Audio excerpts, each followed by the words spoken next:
ऐसे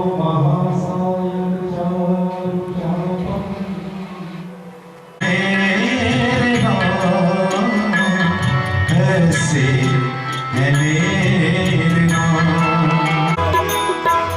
राम सिया राम जय जय राम।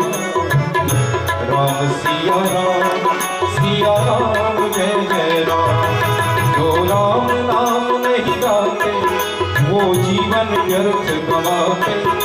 जो राम नाम गाते हैं वो परम धाम पाते हैं। राम सिया राम जय जय राम।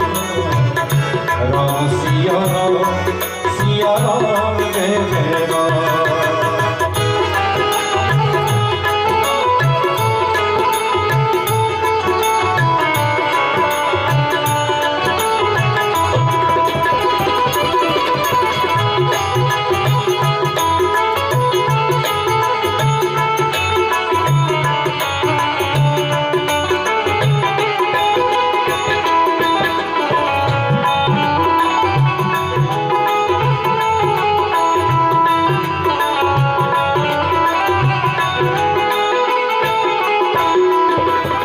राम नाम के जप से हर कष्ट मिटे जीवन का।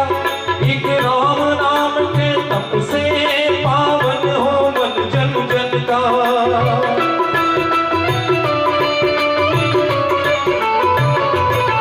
एक राम नाम के जप से हर कष्ट मिटे जीवन का। एक राम नाम के तप से पावन हो मन जन जन का। जो राम नाम बिसराते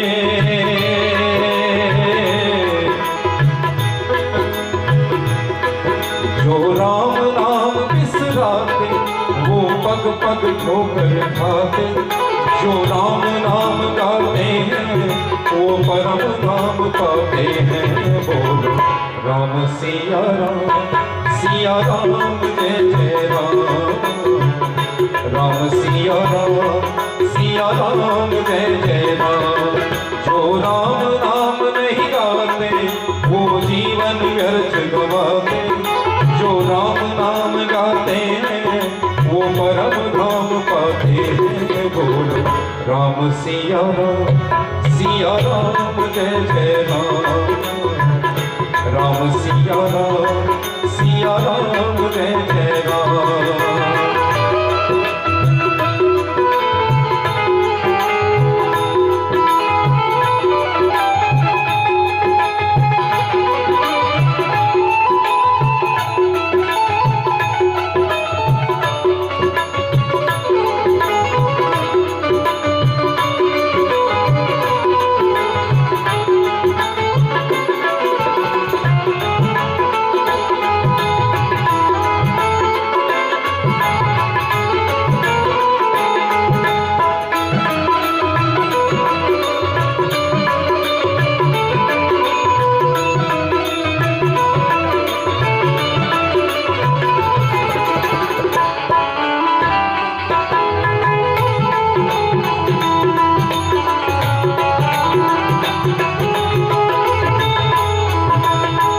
एक राम नाम ही जग में हर बेड़ा पार लगाए।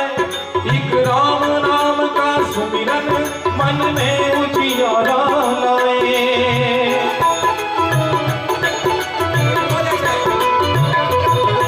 एक राम नाम ही जग में हर बेड़ा पार लगाए। एक राम नाम का सुमिरन मन में उजियारा लाए। जो राम नाम नहीं जाते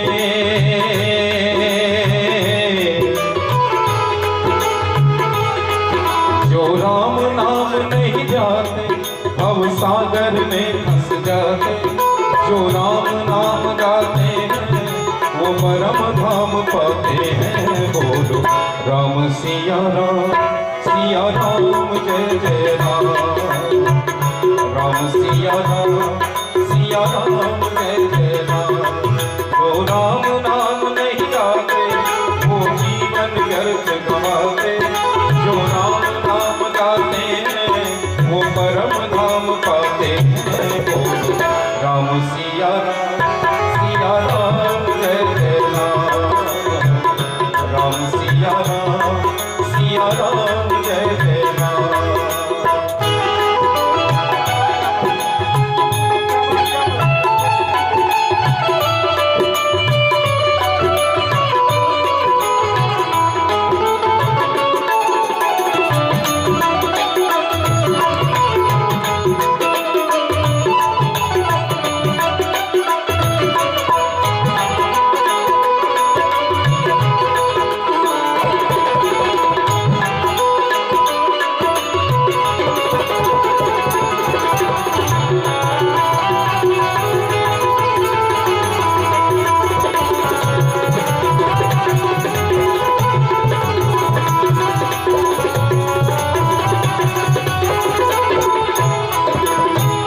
से बढ़ के कुछ और नहीं है साचा।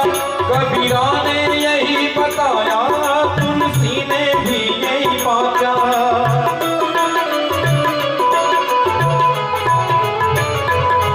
एक राम नाम से बढ़ के कुछ और नहीं है साचा। कबीरा ने यही बताया, तुलसी ने भी यही बाचा। जो राम नाम मुख लाते,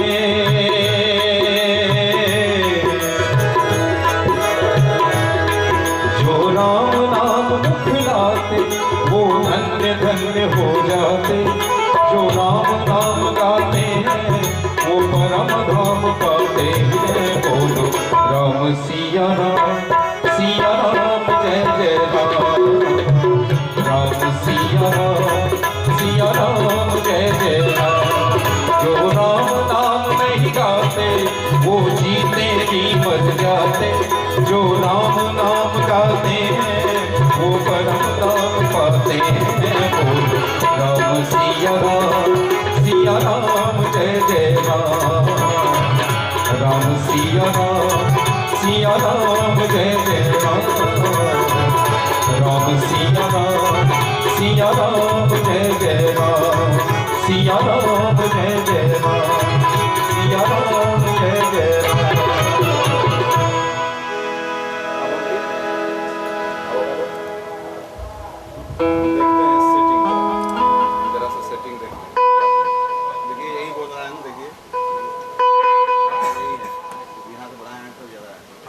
हाथ बढ़ाओ,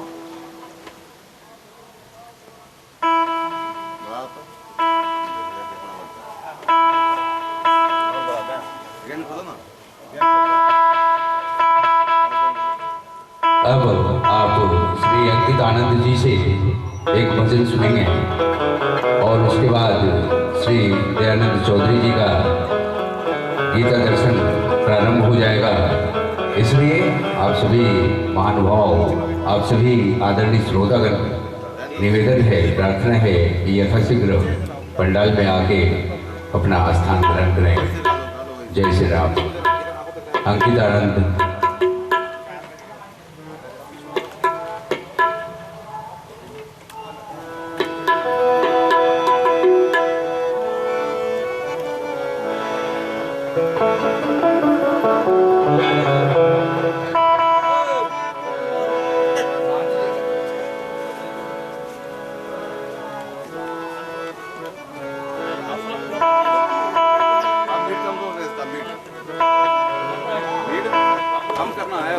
कम बीच में नहीं है, बीच से कम किया हुआ, अभी बीच में ही है।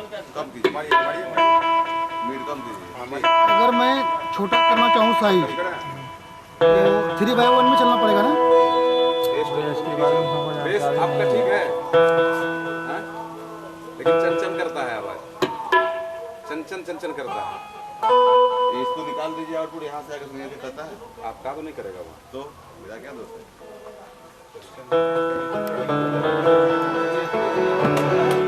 शुरू कीजिए, हम देखते हैं, सुनते हैं।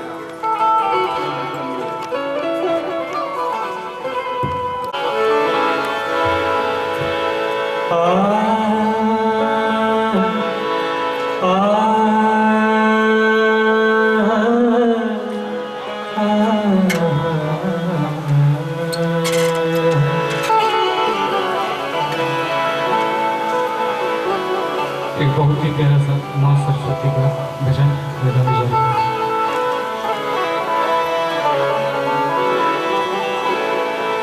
विद्या की दानी वीणा पानी, विद्या की दानी वीणा पानी, स्वीकारो मेरा प्रणाम, स्वीकारो मेरा प्रणाम।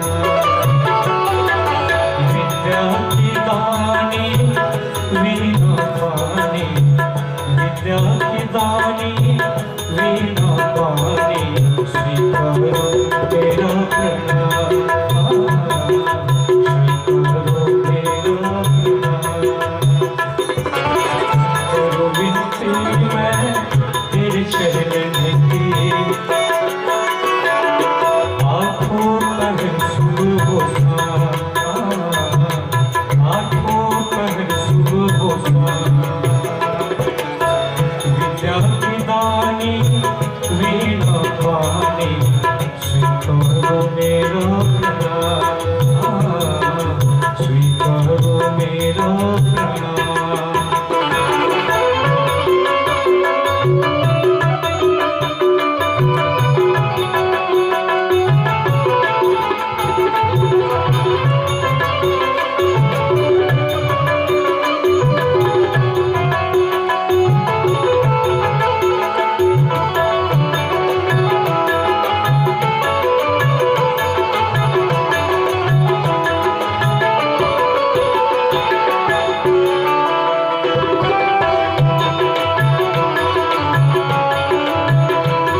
मुझे ज्ञान है नहीं ज्ञान है हो।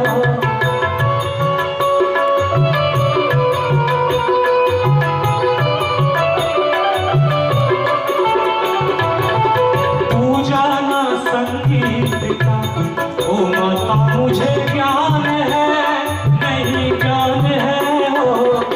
सुमिरन तेरा क्या करूं ना जब तक ध्यान है नहीं ध्यान है। पूजा की थाली सजाऊंगा मैं इतना ही अर्जी सुनाऊंगा मैं। विद्या की दानी रीना पानी स्वीकारो मेरा प्रणाम। स्वीकारो मेरा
कोई नाम है नहीं नाम है हो।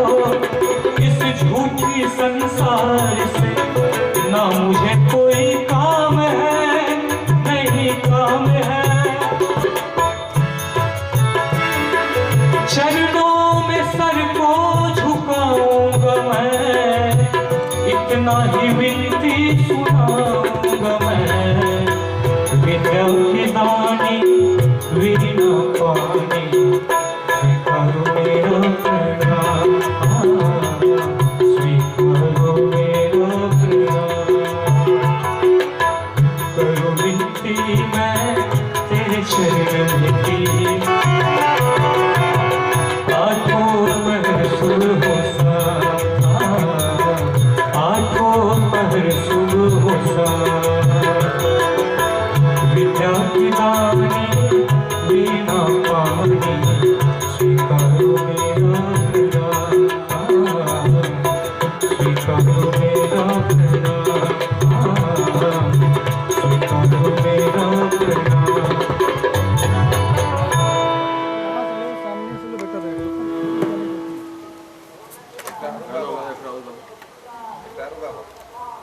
एक आग्रह है कि अंकित आनंद एक और भजन सुनाएंगे। उसके बाद श्री दयानंद चौधरी जी का गीता दर्शन प्रारंभ होगा।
लाज रखो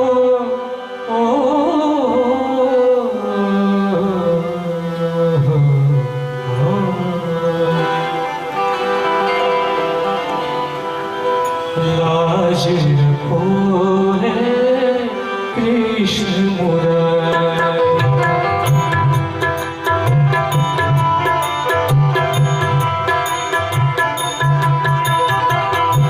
लाज रखो है कृष्ण मुरारी। लाज रखो है कृष्ण मुरारी। हे गिरधारी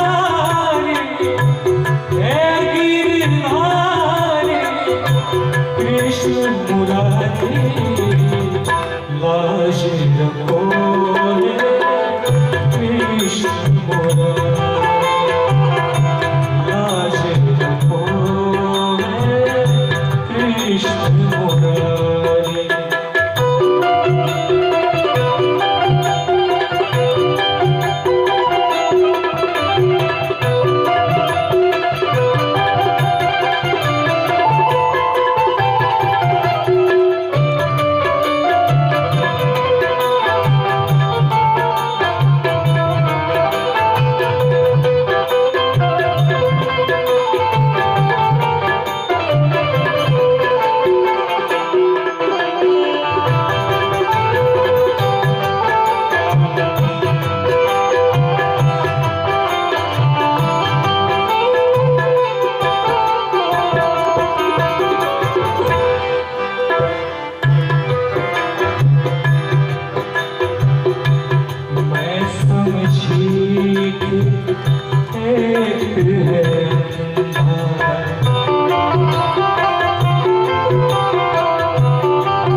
चुप बैठे बाबा भी क्यों चुप बैठे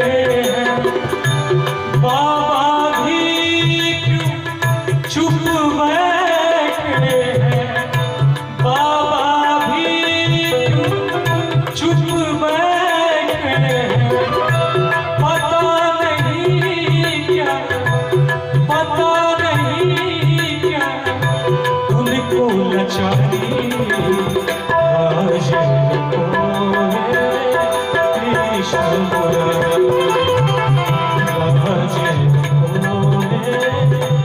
कृष्ण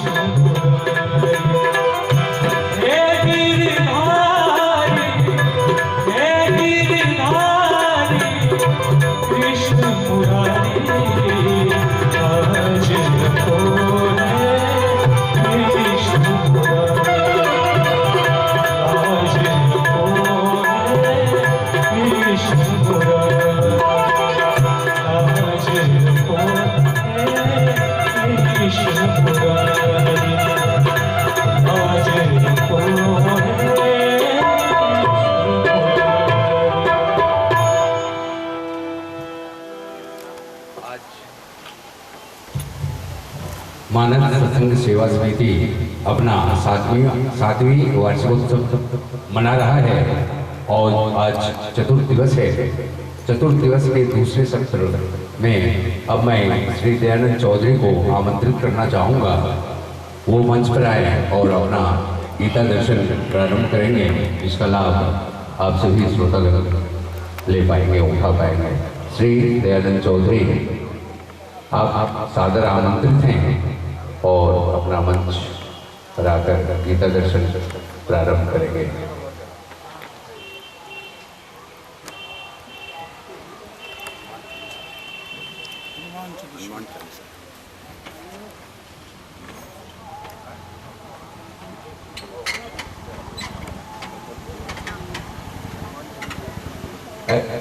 मनीष जी, आपसे निवेदन है कि हनुमान चालीसा का पाठ इस बीच में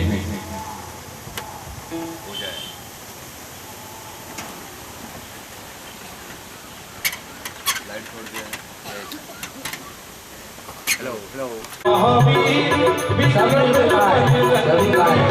सुमति निवास सुमति के संगी कंचन वदन विराज सुबेसा कानन कुंडल कुंचित केसा आत्मत प्रियो बना विराजे कांधे मूंज चले मूसा शंकर सुमन केसरी नंदन तेज प्रताप महाजगवंदन विद्यावान मुनि अति राम कार्य कर देखो सुन देखो रसिया राम कर सीता मन स्वरूप धरि सिय दिखावा निकट रूप धरि लंक जरावा दीन रूप धरि असुर सहारे रामचंद्र जी काज सवारे लाय जीवन लखन दिया श्री रघुवीर हर सिर रघुपति की बहुत बड़ाई तुम प्रिय भरत संभावे।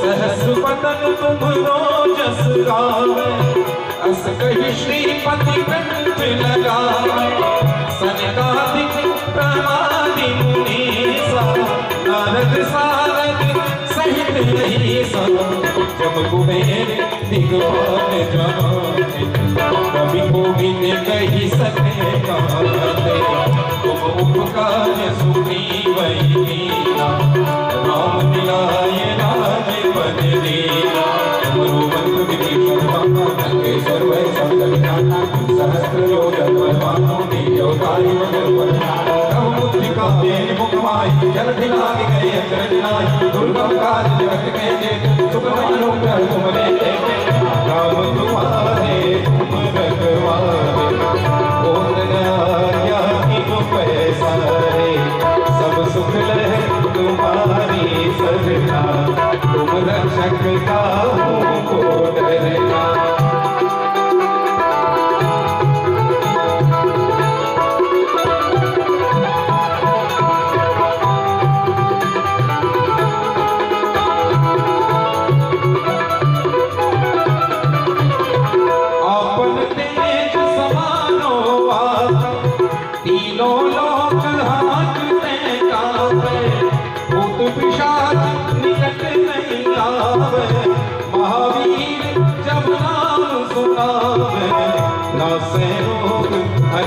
सब पीरा जपत निरंतर हनुमत वीरा। संकट ते हनुमान छुड़ावे मन क्रम वचन ध्यान जोड़ावे। श्री राम के कान सकल संसार और मनोरथ जो कोई लागे सोई निज जीवन परमात्मा। जाप परताप तुम्हारा है प्रसिद्ध जगत उजियार। साधु संत के तुम रखवारे असुर नंदन राम दुलारे। अष्ट सिद्धि नवनिधि के दाता असबर दीन जानकी माता। राम रसायन तुमरे पास सदा रहो रघुपति के दासा।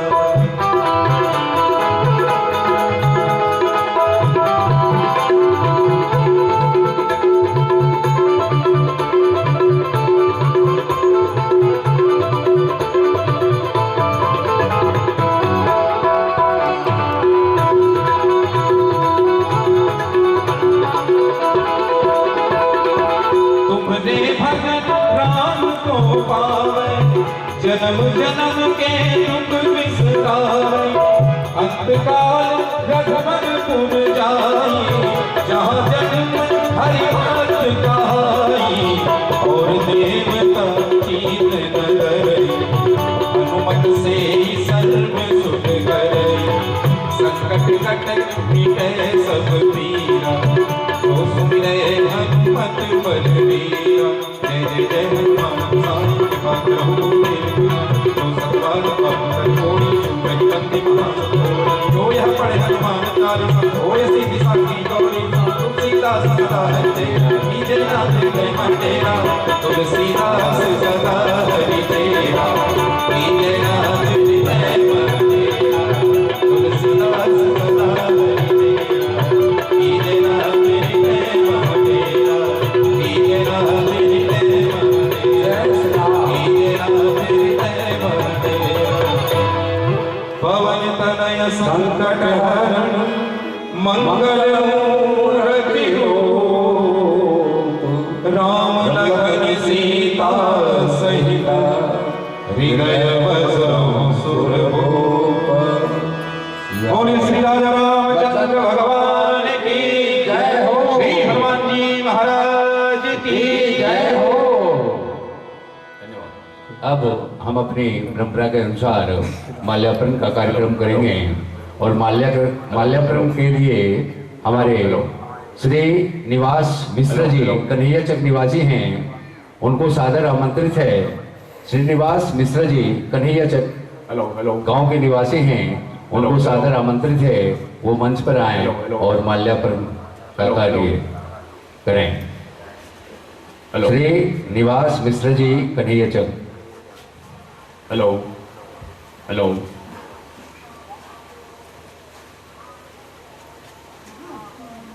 हेलो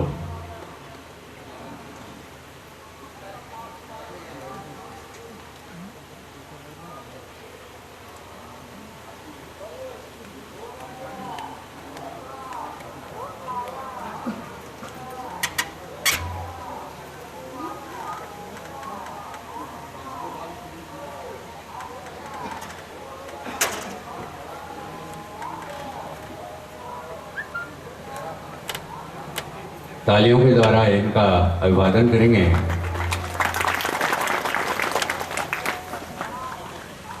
अब हमारा गीता दर्शन प्रारंभ होगा और श्री दयानंद चौधरी आपसे विनम्र प्रार्थना है कि आप प्रारंभ करेंगे। जय श्री राम।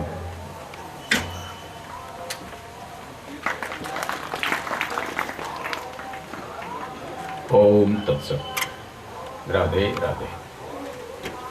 परमपिता परमात्मा की असीम सत्ता को नमन करते हुए उसी सत्ता के विभूति स्वरूपा माँ सरस्वती को नमन करते हुए और उस परमपिता परमात्मा की असीम अनुकंपा प्राप्त अभी सभी भक्तगण जो इस पंचदिवसीय यज्ञ में जुड़े हैं, माँ सरस्वती के पूजन कार्यक्रम में जुड़े हैं, बसंत पंचमी के शुभ अवसर पर मैं दयानंद चौधरी आप सभी का मानस सेवा सत्संग समिति गोविंदपुर की तरफ से पुनः बहुत बहुत नमन वंदन और अभिनंदन करता हूं।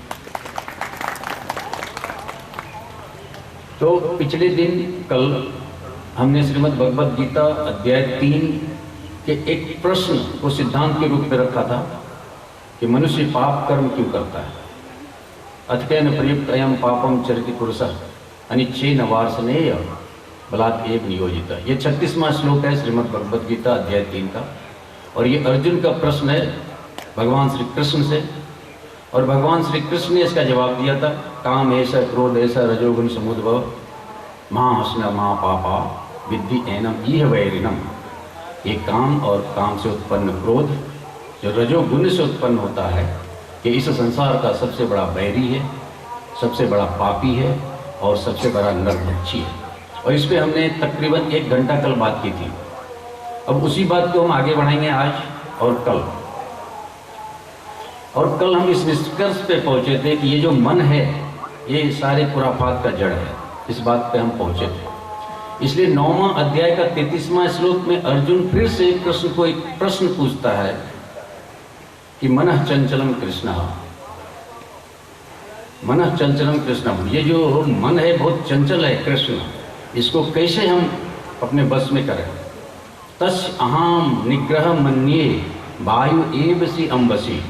इसको निग्रह करना उसी तरह से कठिन है जिस तरह से कि वायु में जलते हुए अग्नि को निग्रह करना हो। अगर आप दीपक में एक वायु के समक्ष रख देंगे तो दीपक का लौ जो है वो कंट्रोल में नहीं रहता। उसी तरह से काम रूपी वायु में, क्रोध रूपी वायु में अगर मन रूपी दीपक को आप रख देंगे, उस दीपक का जो लौ होगा वो अनकंट्रोल्ड होगा, उस पर आपका कोई कंट्रोल्ड नहीं होगा।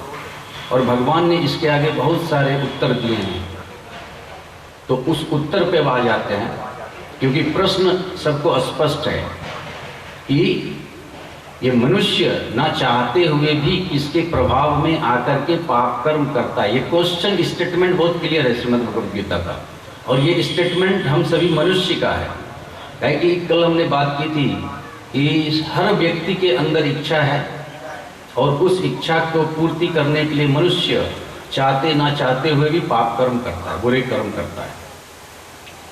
और इसका समाधान फिर श्रीमद् भगवद गीता में है।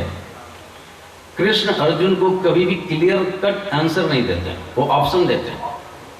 वो हमेशा ये बोलते हैं ये करो या तो ये करो, ये करो या तो ये करो, लेकिन ये नहीं बोलते कि यही करो। तो श्रीमद् भगवद गीता का श्लोक नंबर 41, और उसमें भगवान ने कंक्लूजन दिया और सॉल्यूशन दिया। तस्मात् इंद्रियाणि आदौ नियम भरत ऋषभ। प्रणाम जन्मदाता, आपका बहुत बहुत धन्यवाद। तो श्लोक नंबर 41 श्रीमद् भगवद गीता अध्याय 3, और उसमें इस प्रश्न का जितना भी जवाब है उसको उन्होंने कंक्लूजन के रूप में लेते हैं भगवान श्री कृष्ण। तस्मात्, तस्मात् शब्द जहाँ भी वेदांत में आता है, जहाँ भी श्रीमद् भगवद गीता में आता है, इसका मतलब भगवान बहुत बड़ी बात कर रहे हैं, इसलिए तस्मात् शब्द का उपयोग करते हैं भगवान। तस्मात् इंद्रियाणि आदौ, इसलिए इस इंद्रिय को, इंद्रियाणि मतलब इंद्रिय को, आदौ मतलब शुरू में ही, नियम्य मतलब अपने कंट्रोल में करने की कोशिश करो, नियम में करने की कोशिश करो, संन्यस्त करने की कोशिश करो, निग्रह करने की कोशिश करो। भरत ऋषभ, भरत ऋषभ अर्जुन को बोलते हैं। अर्जुन का 29 नाम श्रीमद् भगवद गीता में, भगवान श्री कृष्ण का 31 नाम श्रीमद् भगवद गीता में, और उस 29 नाम में एक भरत ऋषभ है।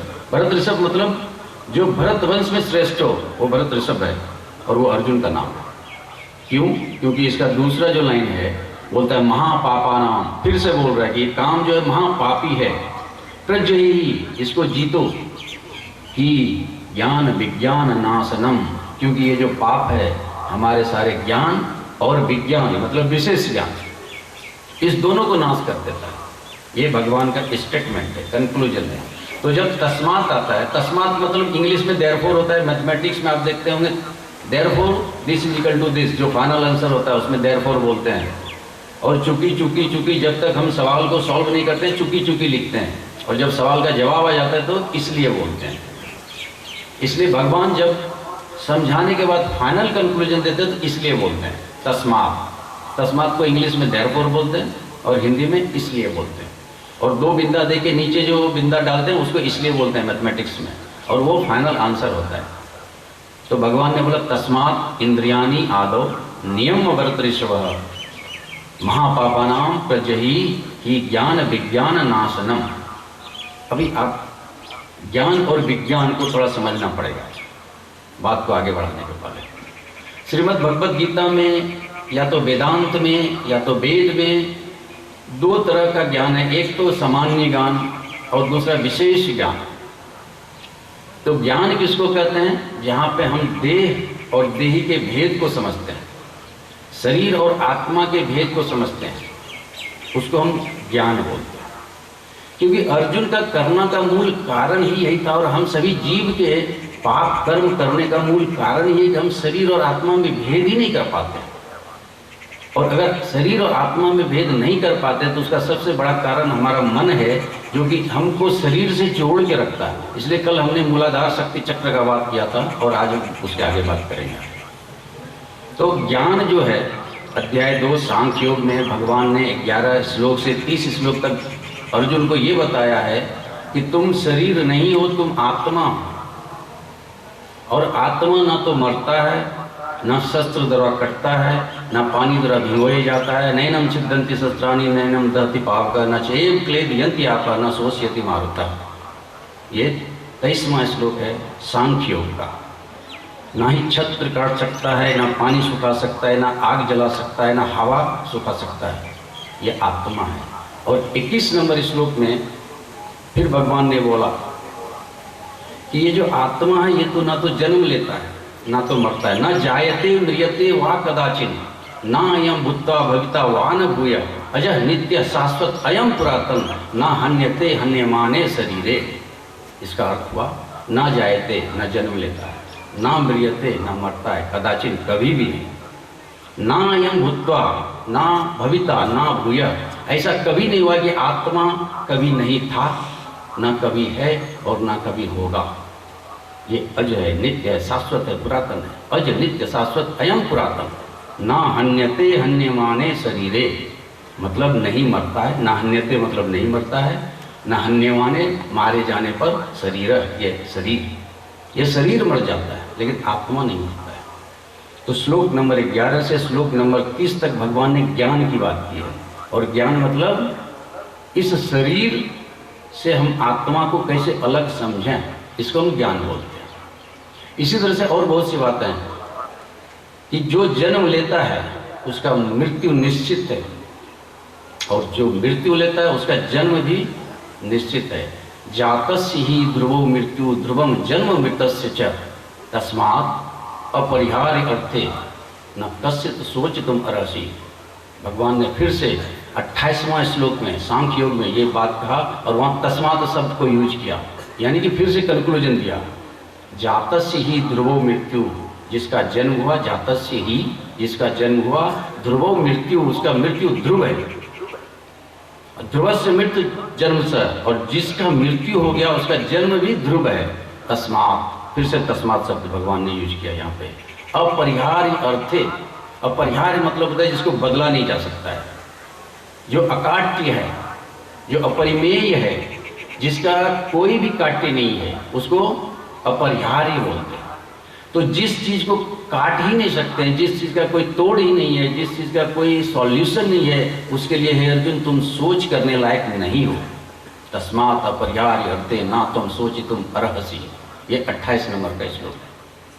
और फिर से भगवान ने क्लियर किया ज्ञान में कि तुम कहाँ जाते हो, कहाँ आते हो, अव्यक्त आदीनि भूतानि व्यक्त मध्यानि भारत अव्यक्त निधनान एव तस्य क्या परिवेदना। इसका अगला श्लोक है यानी 29 नंबर का श्रीमद् भगवद गीता अध्याय 2 में। और उन्होंने बोला कि मरने से पहले जन्म लेने से पहले अव्यक्त होती आत्मा। अव्यक्त आदीनि भूतानि, भूतानि मतलब सभी जीवों का, आदीनि मतलब शुरू में यानी जन्म के पहले अव्यक्त होता है। व्यक्त मध्यानि भारत, अभी भारत शब्द नाम फिर से अर्जुन को दिया। हे भारत, हम जब जन्म लेते हैं और मृत्यु के पहले और जन्म के बाद हम व्यक्त रहते हैं इस शरीर में। व्यक्त मध्यानि भारत और अव्यक्त आदीनि, अव्यक्त निधनान एव, और निधन होने के बाद यानी मरने के बाद फिर से हम अव्यक्त हो जाते हैं। तो फिर इसके लिए परिवेदना होने की जरूरत नहीं है, दुख होने का जरूरत नहीं है। ये ज्ञान है और इस ज्ञान को ये मोह, ये काम, ये लोभ इस तरह से ढक लेता है कि हम समझते हैं कि हम शरीर में ही सब कुछ है, ये शरीर ही सब कुछ है और पूरी जिंदगी इस शरीर को सुख देने के लिए, इस शरीर के विषय वस्तु को पाने के लिए, इस शरीर की पूर्ति के लिए हम न जाने क्या क्या कर्म करते हैं। और जब समय बीत जाता है तो फिर पछताने के लिए कुछ रहता नहीं, पछताने के लिए कुछ रहता नहीं है।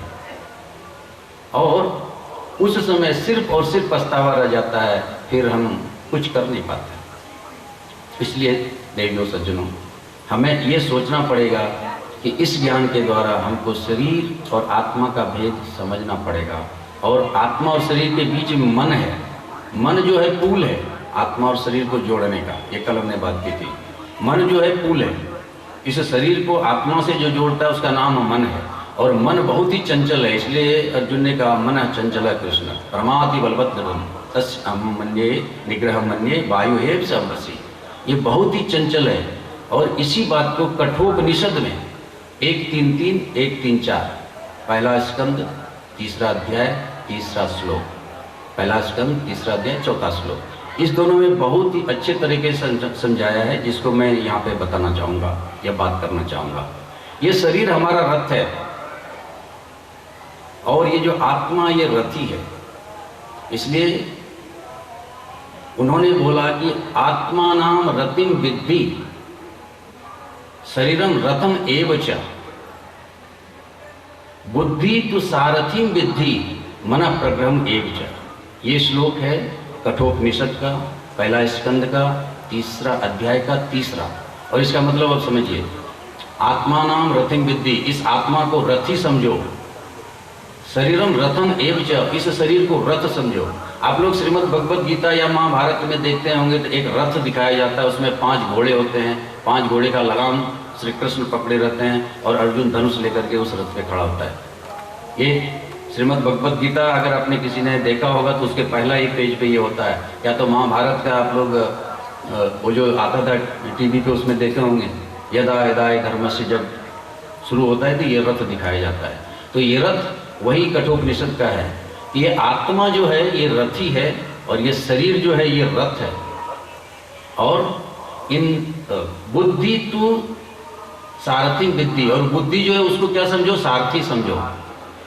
मन प्रग्रहम एव च, प्रग्रहम मतलब होता है लगाम और मन मतलब होता है मन, और मन जो है उसका लगाम है, सारथी बुद्धि है। ये शरीर रथ है और आत्मा रथी है। और फिर अगला श्लोक में बोलता है इंद्रियानि हयानुवाम, हयानु मतलब होता है घोड़ा, और इंद्रिय जो है इसके घोड़े हैं।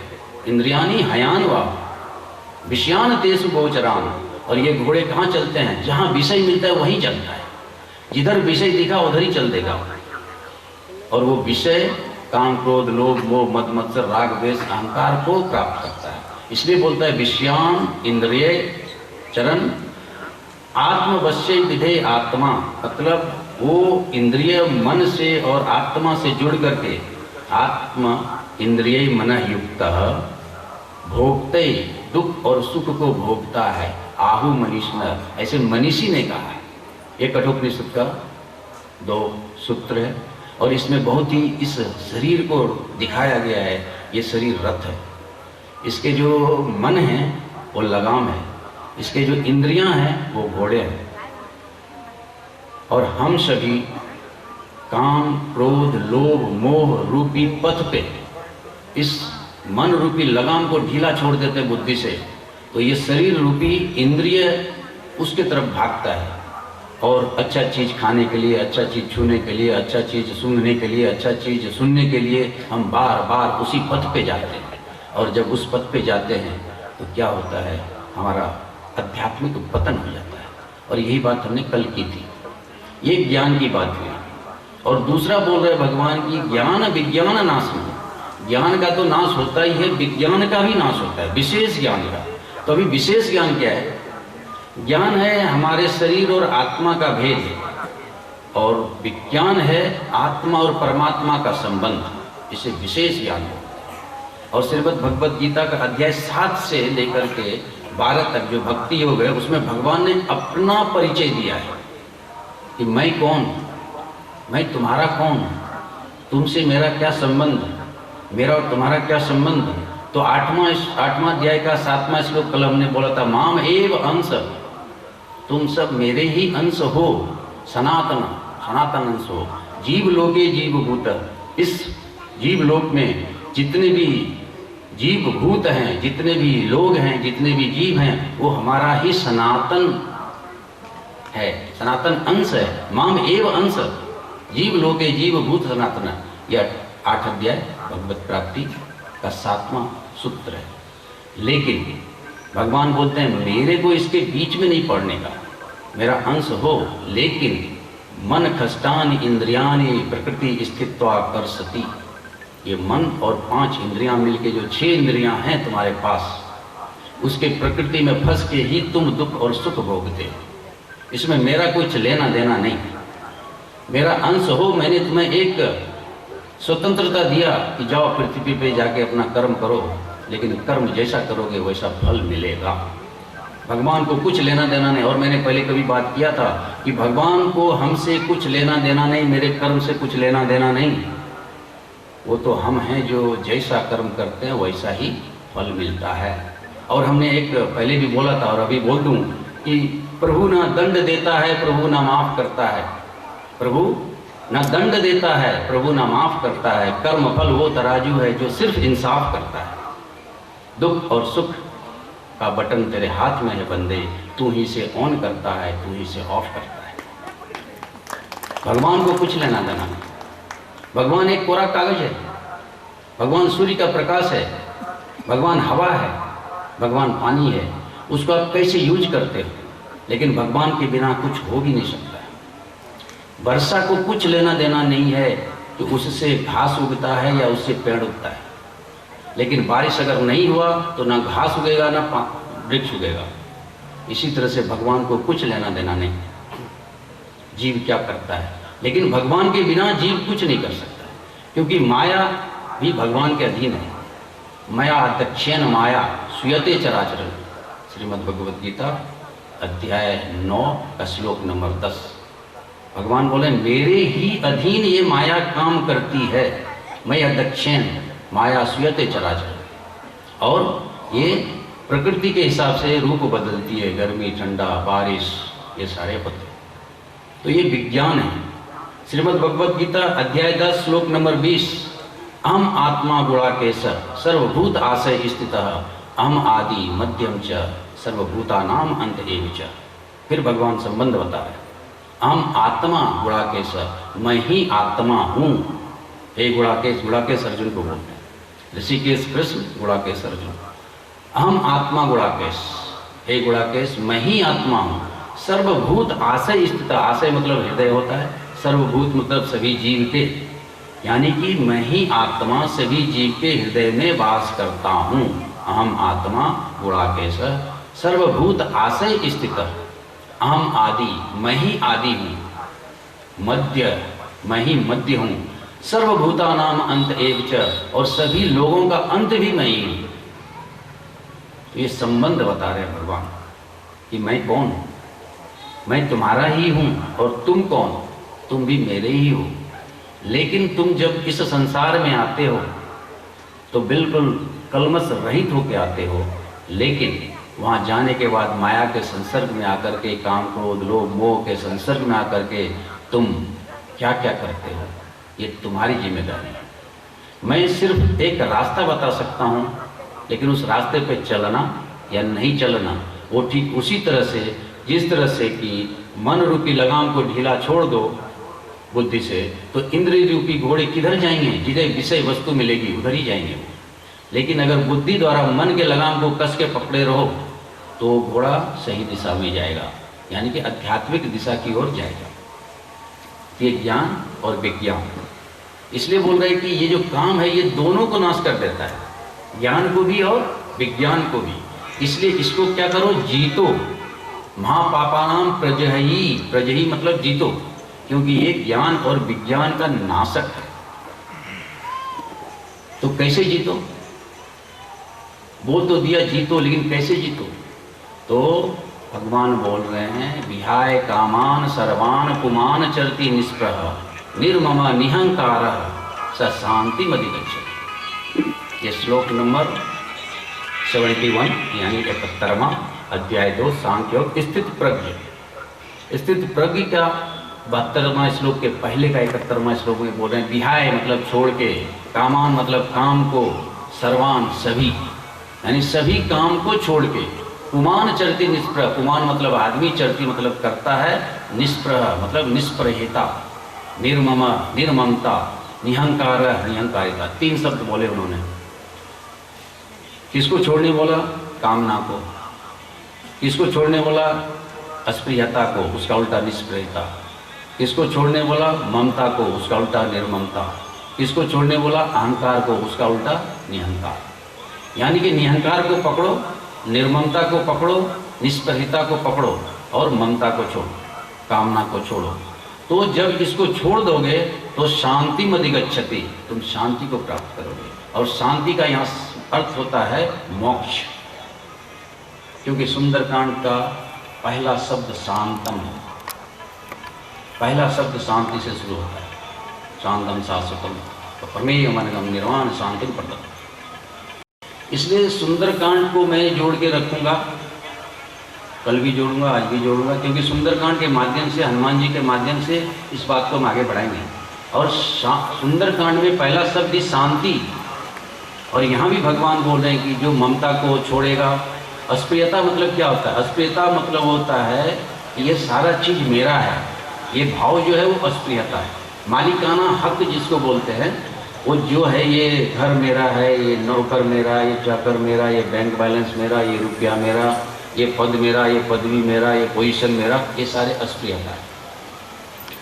तो जब अस्प्रियता को छोड़ दोगे आप, ममता, ममता होता है जब ये कोई चीज़ मिल गई तो उसके प्रति जो अटैचमेंट होता है उसको ममता बोलते हैं। पहले हमने बात की थी, सबसे पहले कामना, फिर ममता, फिर अस्प्रिया, फिर अहंकार, ये 4 कैटेगरी है और चारों का ये डिसेंडिंग ऑर्डर है। सबसे पहले आदमी में कामना होता है, कामना मतलब डिजायर, किसी चीज़ को पाने की इच्छा। जब वो मिल जाता है तो फिर उसको ममता होता है, इसको कुछ हो न जाए, इसको कुछ हो ना जाए, उसको ममता बोलते हैं। फिर उस ममता को आगे बढ़ाना है, अभी छोटा है उसको बड़ा करना है, फिर उसको और बड़ा करना है, फिर उसको और बड़ा करना है, उसको अस्प्रियता बोलते हैं। और ये सारा चीज़ हमने किया, ये भाव जिस दिन आ गया उसको अहंकार बोलते हैं। ये चारों जो है क्रोनोलॉजी, ये काम, क्रोध, लोभ, मोह का ही एक अन्य रूप है। तो इस चारों चीज़ को जिस दिन हम छोड़ देंगे या समझ लेंगे, उस दिन हमको शांतम शाश्वतम अप्रमेय मनगम निर्वाण शांतिम प्रदम, यानी कि हमको मोक्ष की प्राप्ति हो जाएगी। ये सुंदरकांड बोलता है, श्रीमद् भगवद गीता बोलता है कि तब शांति प्राप्त होगी आपको। ये कुछ चीज़ है जो कि हमको समझना है, और इसी को अब हम दूसरे तरीके से समझाएंगे और हम जाके देखेंगे कि रामचरितमानस के सुंदरकांड में क्या लिखा और कैसे हनुमान जी के माध्यम से हम इस काम, क्रोध, लोभ, मोह को हटाएंगे। ये बात हमने कल थोड़ी सी की थी, आज थोड़ा और ज़्यादा चर्चा करेंगे इसमें।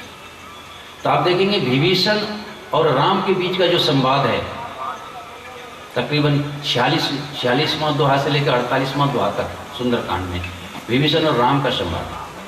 और विभीषण को जब राम बोलता है कि भाई कैसे तुम हो, तुम्हारा जो वास स्थान है वो तो बड़ा कुठार वास स्थान है तुम्हारा, और रावण का लंका है, यहाँ की सिर्फ काम, क्रोध, लोभ है, फिर भी तुम कैसे इतने अच्छे हो? तो विभीषण ने बोला उसको कि प्रभु हम तो वहाँ रहते हैं, उससे अच्छा नरक में रहना है, क्योंकि वो तो नरक से भी गया गुजरा है, वो तो नरक से भी अच्छा है। और 46वां श्लोक में उन्होंने एक शब्द यूज किया कि शोक धाम तजी काम।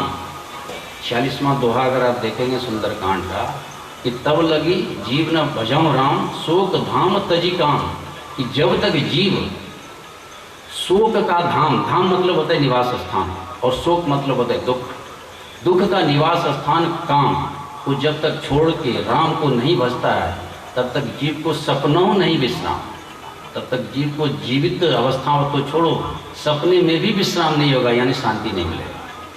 तब लगी जीव ना कहूँ सपनों मन विश्राम, जब लगी जीव न भजत राम कहूँ शोक धाम तजी काम।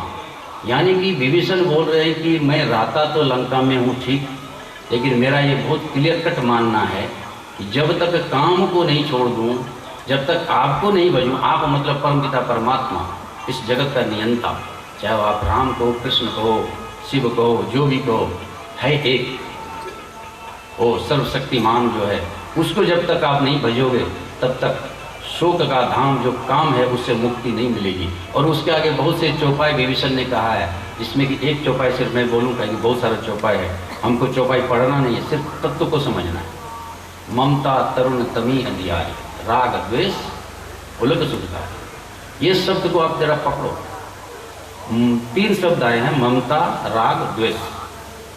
तो राग द्वेष जो बच्चा है ममता का बच्चा है, राग द्वेष जो है ममता का बच्चा। ममता कौन है? ममता जो अंधियारी है, मतलब अंधेरा जो है वो ममता है। और राग और द्वेष क्या है? लाइकिंग और डिसलाइकिंग। काम और क्रोध का छोटा भाई है राग और द्वेष। इसलिए भगवान ने कहा कि तस्मात् इंद्रियाणि आदौ, यानी कि जब काम और क्रोध राग और द्वेष के स्टेज पे रहे, उसी समय उसको पकड़ो, क्योंकि राग और द्वेष जब बढ़ के काम और क्रोध बन जाएगा तो उसको फिर पकड़ना मुश्किल हो जाएगा। इसलिए आदो शब्द यूज किया भगवान श्री कृष्ण ने, तस्मात् इंद्रियाणि आदो। इसलिए इंद्रिय में बसे हुए लाइकिंग और डिसलाइकिंग, लाइकिंग को राग बोलते हैं और डिसलाइकिंग को द्वेष बोलते हैं इंग्लिश में। तो हर चीज के लिए आपके प्रति सिर्फ और सिर्फ 2 चीज है आपके मन में, या तो उस चीज के लिए लाइकिंग है, आप उसको पसंद करते हो, या तो फिर डिसलाइकिंग है, उसको आप पसंद नहीं करते हो। तीसरा कोई चीज नहीं, राग है या तो द्वेष है, तीसरा कुछ नहीं है। और वो राग और द्वेष कब उत्पन्न होता है? जब आपके हृदय में, आपके मन में ममता जागती है, तभी वो लाइकिंग और डिसलाइकिंग होगा। उसके बिना लाइकिंग और डिसलाइकिंग नहीं हो सकता है। इसलिए ममता तरुण तमी अंधियारी, राग द्वेष। उल्लू मतलब होता है उल्लू। उल्लू को क्या पसंद? रात्रि पसंद। उल्लू कब चलता है? रात में चलता है। इसी तरह से राग और द्वेष कब उत्पन्न होता है? जब ममता रूपी अंधेरा आता है हमारे जीवन में। तो ये बात विभीषण ने राम को कहा है, और फिर राम ने भी 47वां दोहा के बाद परिचय दिया अपना और बताया कि तुम ठीक करते हो। जो नर होई चराचर दोई, आवे सवे शरण मोहि तोहि, तजी मद मोह कपट छल नाना, करऊं सद्य तय साधु समान। ये 2 ही शब्द को पकड़ो, तजी मद मोह कपट छल नाना। क्या छोड़ना पड़ेगा? मद मोह कपट छल, यानी कि काम क्रोध लोभ मोह राग द्वेष अहंकार को जिस समय आप छोड़ दोगे, भगवान आपसे वादा कर रहे हैं कि करो सद्य। सद्य मतलब होता है विद इन ए मिनट, तुरंत बोलते हैं उसको, तत्क्षण। करो सद्य तही साधु समान, उसको मैं तुरंत साधु के समान कर दूंगा। यानी कि उसका जिंदगी से काम क्रोध लोभ मोह ऐसे निकल जाएगा जैसे गधे के सर पर से सिंह निकल जाता है। भगवान हम सभी जीव को आश्वस्त कर रहा है कि तुम अगर कपट छल मद मोह को छोड़ देते हो तो हम तुम्हें तुरंत साधु कर देंगे। और उसके नीचे फिर से भगवान ने यही बोला, जननी जनक बंधु सुतधारा, जन धन भवन सुहृद परिवारा, सबके ममता, फिर ममता शब्द है, सबके ममता ताग बटोरी, मम पद मनई बांध भरी डोरी। इसका शब्द का अर्थ पे मत जाइए, इसके तत्व पे जाइए। ममता किससे होता है हमको? जो अपने हैं, जननी माता, जनक पिता, बंधु भाई, सुत बेटा, दारा पत्नी, जन धन भवन, घर के लिए, धन के लिए, मित्र के लिए, सुहृद, सुहृद मतलब होता है मित्र, परिवार के लिए, ये 10 के लिए ममता होती है। और भगवान बोल रहे हैं कि इस सब के ममता को निकालो और एक रस्सी बनाओ और उस रस्सी से अपने मन को बांधो और मेरे पैर से बांधो। और जब मेरे पैर से तुम्हारा मन रूपी चीज बद जाएगा तो सारी ममता खत्म हो जाएगी, क्योंकि भगवान के पास जाकर के तो सारी चीज का महत्व जीरो हो जाता है। चाहे वो ममता हो, चाहे वो कामना हो, चाहे वो अस्प्रिया हो, चाहे वो अहंकार हो, तो सबके ममता ताकत हो। ये सुंदरकांड में भगवान विभीषण को बता रहे हैं। तो ये जो भगवान और विभीषण का संवाद है ये ज्ञान संवाद है। देखा, मैं सुंदरकांड पे थोड़ा सा जाऊं।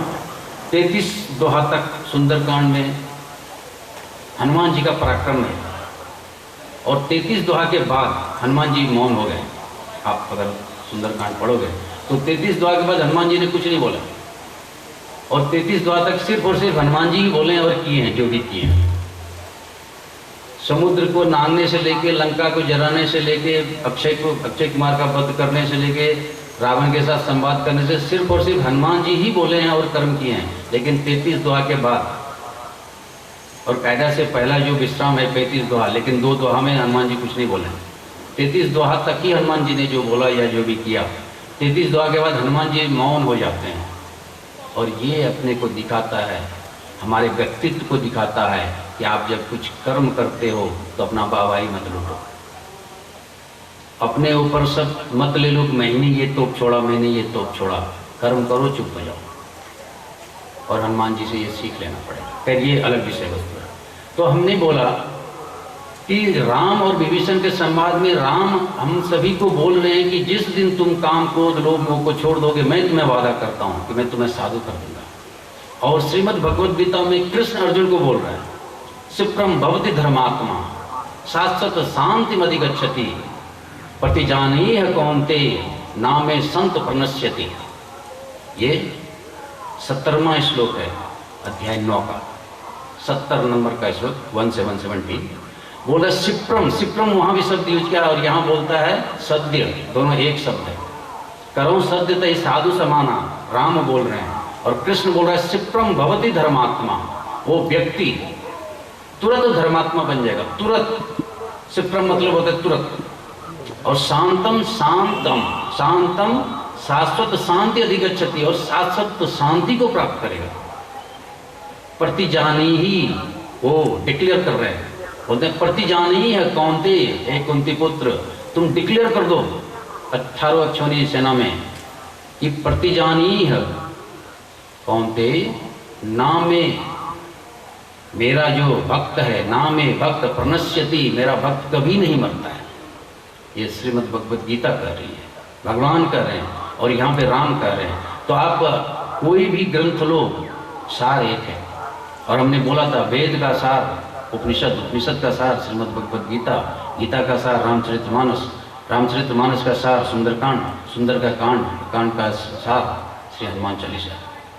आज के समय में लोगों को इतना समय नहीं कि वेद पढ़े, पुराण पढ़े, गीता पढ़े, महाभारत पढ़े, रामचरितमानस पढ़े, सुंदरकांड पढ़े। तो 40 चौपाई और 3 दोहा, 43 का हनुमान चालीसा तो पढ़ सकता है। इसलिए हनुमान चालीसा की रचना तुलसीदास ने की, क्योंकि मालूम था सुंदरकांड कोई नहीं ज़्यादा पढ़ेगा, रामचरितमानस नहीं पढ़ेगा। एक समय आएगा जब लोग धर्म को छोड़ देंगे। तो ये उस समय के तुलसीदास को मालूम था है। तो अभी हम आ जाए कल के विषय वस्तु पे। रावण तत्व काम क्रोध लोभ मोह का प्रतीक है और हमारे सबसे शरीर के निचले हिस्से में जिसे मूलाधार शक्ति चक्र कहते हैं वहां बैठा हुआ है। और हमने कल बोला था कि हनुमत तत्व से रावण तत्व को भगाना है, यानी कि हनुमान की जो बल बुद्धि विद्या देहु मोह हरौ क्लेश विकास, ये जो पहला दोहा है और दूसरा दोहा है, उसको आप जब मूलाधार शक्ति चक्र पर रखते हैं तो रावण तत्व जो निगेटिविटी से भरा हुआ है। रावण कौन है? रावण व्यक्ति नहीं है, रावण विचार है। रावण कौन है? रावण लंका का राजा नहीं है, रावण हमारे शरीर रूपी लंका में बसा हुआ सभी इंद्रिय हैं जो हमारे मन को, हमारी बुद्धि को अपने अधिकार में कर लिया है। रावण कोई व्यक्ति नहीं। रूप रावण तो मर गया त्रेता में, लेकिन रावण तत्व आज भी हमारे पास जिंदा है, काम के रूप में, क्रोध के रूप में, लोभ के रूप में, मोह के रूप में। तो उस रावण तत्व को मान, रावण कोई व्यक्ति नहीं था, रावण एक विचार था। जब रावण बचपन में आया तो शस्त्र और शास्त्र दोनों का अध्ययन कराता था। और आप लोगों को मालूम है, रावण की माँ जो थी वो कैकसी राक्षसनी थी, और रावण का पिता जो था विश्रवा वो मुनि था। और उस दोनों के शादी के बाद रावण का जन्म हुआ। तो रावण अपनी माँ को एक दिन जाके पूछता है, माँ, पिताजी मुझे रात भर शास्त्र पढ़ाते हैं, सुबह उठ के शास्त्र पढ़ाते हैं, और नाना सुबाली हमें रात भर शस्त्र की शिक्षा देते हैं। तो रात भर हम शस्त्र की शिक्षा लेते हैं, सुबह पिताजी उठाते हैं, शास्त्र पढ़ो। और रावण शस्त्र और शास्त्र का बहुत बड़ा ज्ञाता था। मेरा जीवन असहज हो गया है माँ, अब तुम मेरे को बताओ कि मेरे जीवन का अर्थ क्या है, मेरा जन्म का अर्थ क्या है। रावण का प्रश्न था कैकसी को, और कैकसी ने बोला, बेटा तुम्हारा जीवन का प्रयोजन सिर्फ एक चीज है कि बड़ा होकर के तुम इतना शक्तिशाली बनो कि दुनिया में कोई भी चीज कहीं भी पड़ा हो उसे छीन के ले आओ और लंका में ला के रख दो। एक ही लक्ष्य है तुम्हारा, जो चीज जहां भी दिखे तुमको उसको जबरदस्ती उठा के ले आओ। इसलिए गोस्वामी तुलसी ने लिखा कि रावण के अत्याचार से पूरा धरती कांपने लगी, हवाएं अपनी दिशा बदल लेती थी, सूर्य अपना दिशा बदल लेता था, और सूर्य चांद उगना भूल जाते थे रावण के प्रकोप से। जहां जो चीज मिलता था रावण जबरदस्ती उठा के ले आता था। इसलिए तुलसी ने, आप देखेंगे तो दूसरा दोहा तीसरा दोहा जो पहले है, वनबाग उपवन वाटिका सरकूप वापी सोही नरनाग सुर गंधर्व कन्या। जितनी भी लड़की, जितनी भी औरत, जितने भी अच्छी चाहे वो नर का हो, नागा का हो, सुर का हो, गंधर्व का हो, बलात्पूर्वक उठा के अपने राज्य में ले आता था। इतना अत्याचारी वो रावण बन गया, क्योंकि रावण एक सोच था। रावण काम का प्रतीक है, रावण क्रोध का प्रतीक है, रावण मोह का प्रतीक है, रावण राग द्वेष का प्रतीक है। इसलिए उस रावण को अपने जीवन से, अपने शरीर से हटाना ही पड़ेगा अगर राम तत्व को जाना है। तो हमारा सारा पथ जो है, सारा जिंदगी का पथ है, 7 चरणों में गुजरती है देवी सज्जनों। मैंने पहले भी बात किया था, और उसी 7 चरण को तुलसी ने 7 कांड में बांटा, बालकांड, अयोध्या कांड, अरण्य कांड, किष्किंधा कांड, सुंदर कांड, लंका कांड और उत्तर कांड। और मैंने बात किया था कभी 1 साल से 10 साल तक जो हमारा जीवन है वो बालकांड है, जो सहजता पे आधारित होना चाहिए, सहज होना चाहिए। रावण का जीवन असहज था, इसलिए अत्याचारी बन गया, लेकिन हनुमान का जीवन बिल्कुल सहज था, राम का जीवन बिल्कुल सहज था। वो खुद पढ़ने के लिए विश्वामित्र के पास जाते थे, ब्रह्म को पढ़ने जाने के लिए जरूरत नहीं है, फिर भी इतना सहज जीवन था। तो हमारे समाज में बच्चों का जीवन सहज होना चाहिए, ये सीख देती है बालकांड। जब हम 10 साल से 20 साल का हो जाते हैं तो हमारा जीवन अयोध्या कांड है, सत्य और प्रेम का कांड है। देवियों सज्जनों, जब हम 10 से 20 साल होते हैं तो माया हमारे जीवन में आना चालू करता है, और हमारे जीवन में ये सत्य दूर होते चला जाता है, प्रेम दूर होते चला जाता है। इसलिए ये 10 साल से 20 साल का जीवन जो हम लोगों का है, ये अयोध्या कांड है। और अयोध्या कांड में आपको सीख देगी कौशल्या, सीख देगी सीता। देखिए, परिवार को बचाने के लिए कौशल्या ने कितना त्याग किया। जब राम वन जाने के लिए तैयार हैं, सीता बोल रही है मैं भी जाऊंगी, और कौशल्या बोल रही नहीं तुम तो कम से कम यहाँ रहो।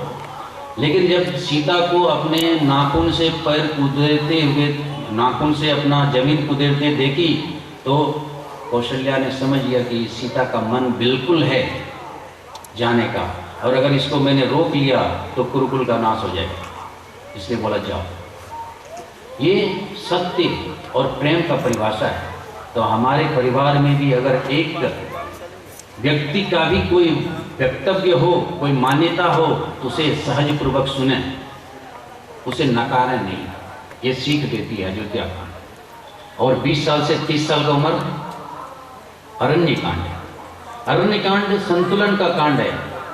और देवियों सज्जनों, वो राम जो कल तक अयोध्या का राजा बनने वाला था, आज जंगल में दर दर भटक रहा है। यहाँ पे एक मंत्री को एक पोस्ट नहीं देता है तो रिजाइन करके दूसरा पार्टी ज्वाइन कर लेता है, उसको टिकट नहीं देता है तो दूसरा पार्टी ज्वाइन कर लेता है, आपका उन्नति नहीं होता है तो आत्महत्या करने तक आदमी सोच लेता है।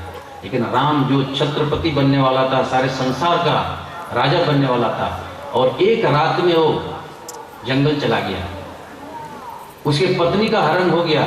लेकिन उस राम का जीवन देखो अरण्य कांड में, अगर रामचरितमानस का सार समझना है तो अरण्य कांड को ही पढ़ना, बाकी कहीं कोई सार नहीं, क्योंकि संतुलन, राम का जीवन अरण्य कांड में जो संतुलन का जीवन है, वर्तमान में रह करके भूत को भुलाकर भविष्य की योजना जो राम ने बनाया वो सीखने योग्य है। कभी भी राम अरण्य कांड में असंतुलित नहीं दिखे, जबकि उनके पास कुछ नहीं था, उनकी पत्नी हर ली गई थी, उनका राज्य छिन गया था, जंगल में घूमने के लिए विवश थे, फिर भी उन्होंने अपनी जिंदगी में संतुलन को नहीं छोड़ा। और हम सारे जीव 20 साल से 30 साल तक उस उम्र से गुजरते हैं जबकि सबसे ज़्यादा असंतुलन हमारे जीवन में आता है। उस समय ही पढ़ाई होती है सबसे ज़्यादा, 30 साल होते होते आदमी नौकरी करने लगता है, शादी भी हो जाती है बहुत लोगों की। तो ये जो जीवन का 20 से 30 साल का समय है, ये सबसे ज़्यादा विघ्न भरा होता है, सबसे ज़्यादा असंतुलित समय होता है। इसलिए जो व्यक्ति इस समय में संतुलित होता है वो आगे चल के बहुत अच्छा अपने जीवन को बिताता है। और चौथा कांड है, ये मैं जल्दी जल्दी बोल रहा हूँ क्या कि इस बात को सिर्फ बताना है, इस पर काम नहीं करना है कभी। चौथा जो है ये किष्किंधा कांड है, संघर्ष का कांड। तो 30 साल से 40 तक हम सभी जीव संघर्ष करते हैं, जो नौकरी में वो नौकरी करता है, जो व्यवसाय में वो व्यवसाय में काम करता है। और वहाँ पे आप देखो राम संघर्ष कर रहा है, सीता को खोज रहा है किष्किंधा कांड में, सुग्रीव संघर्ष कर रहा है, बाली से छुपते भाग रहा है, हनुमान संघर्ष कर रहा है, राम और सुग्रीव को मिला रहा है। जो जहाँ है वहाँ पे किष्किंधा कांड में सभी संघर्ष करते हैं। तो 30 से 40 साल में हमको या तो व्यक्तिगत जीवन हो, या तो पारिवारिक जीवन हो, या तो सामाजिक जीवन हो, या तो आध्यात्मिक जीवन हो, कोई भी क्षेत्र हो वहाँ पे कड़ा संघर्ष करना चाहिए 30 से 40 साल की उम्र में, क्योंकि वही उम्र होता है जहाँ पे आप संघर्ष कर सकते हो, उसके बाद आप संघर्ष करने लायक बचते ही नहीं। और 40 साल से 50 साल अपना सुंदरकांड है। सुंदरकांड हमको बहुत सुंदर लगता है क्योंकि सुंदरकांड सफलता का कांड है, हनुमान जी का सफलता। और सुंदर में सब कुछ सुंदर है, इसलिए सुंदरकांड को सुंदर कहा गया है। बहुत सारे विद्वानों का बहुत सारा मत है कि सुंदरकांड को सुंदर क्यों कहा गया। हालांकि मैं रामचरितमानस पे ज़्यादा नहीं बात कर रहा हूँ, बट सुंदरकांड में सभी चीज़ सुंदर है। और कालिदास ने तो यह कर दिया, भाई सुंदरकांड में सब कुछ सुंदर है। सुंदरे सुंदरी सीता, सुंदरे सुंदरे कपि, सुंदरे सुंदरी कथा, सर्वसेव सुंदरे उच्यते। इसमें सब कुछ सुंदर ही है। जो बंदर है वो भी बहुत सुंदर है, कपि मतलब बंदर होता है। सुंदरे सुंदरी कपि, सुंदरे सुंदरी सीता, सुंदरे सुंदरी कथा, जो भी है उसमें सुंदर ही है। कालिदास ने जो रामायण लिखा है उसमें लिखा। और हनुमान जी हैं भी तो सुंदर, कोई गलत तो नहीं बोलता। कंचन वरन विराज सुबेसा, कानन कुंडल कुंचित केसा। कितने लोग आज सोना पहनते हैं, हनुमान जी ने पूरा सोना पहना। और एक बंदर, किसी ने बहुत सुंदर कहा, मैं सुना हूँ कहीं पे तो बता रहा हूँ, एक बंदर सबसे सुंदर जिसके हृदय में रहते हैं रामचंद्र, ये हनुमान जी महाराज। तो वो बंदर बहुत सुंदर है। खैर ये विषय वस्तु नहीं है, तो अभी हम आ जाएं। देखिए देवो सज्जनों, कल हमने बात की थी रावण तत्व हमारे मूलाधार शक्ति चक्र पे है, और सांस जो है एक माध्यम है, योग का माध्यम है। सांस मन का खाना है। जब आप सांस लेते हो तो मन उसके साथ विचार को अंदर लेता है, और उस विचार से आसक्ति, आसक्ति से काम, काम से क्रोध, क्रोध से लोभ, लोभ से मोह, मोह से स्मृति विभ्रम, स्मृति विभ्रम से बुद्धिनाश, और बुद्धिनाश से आध्यात्मिक पतन। ये हमने कल बात की थी। तो अभी देखिए रामचरितमानस में हनुमान और रावण का 4 बार मुलाकात हुआ है संपूर्ण रामचरितमानस में, और 4 बार में 3 बार तो सुंदरकांड में हुआ है और 1 बार लंका कांड में हुआ है। तो सबसे पहला मुलाकात कहाँ हुआ है? गए दशानन मंदिर माही, अति विचित्र कहीं जात सो नहीं। शयन किए देखा कपिते ही। पहला मुलाकात जब रावण सोया हुआ है। जब हम जीव काम, क्रोध, लोभ, मोह के निंद में सो जाते हैं और भगवान हमारे जीवन में आए और फिर भी हम नहीं उठे हैं, तो समझ लो हमारे अंदर रावण तत्व जगा हुआ है। क्योंकि वो रावण उठा नहीं। और तुलसी ने एक ही लाइन में वर्णन किया, अति विचित्र कहीं जात सो नहीं। वहाँ का जो हालत था, कामांधता का पराकाष्ठा थी। कामांधता अंगड़ाई ले रही थी, मांसाहार, दारू, सारे अनैतिक कार्य वहाँ हो रहे थे। इसलिए तुलसी ने कुछ नहीं लिखा, सिर्फ एक लाइन लिखा, गए दशानन मंदिर माही, अति विचित्र कहीं जात सो नाही। सिर्फ एक लाइन बोल दिया कि वो विचित्र स्थिति वहाँ की थी। लेकिन वाल्मीकि रामायण में आप जब जाओगे तो कम से कम 4 दोहे में इसको वर्णन किया है, और वो मैं यहाँ व्यासपीठ से नहीं वर्णन करूँगा।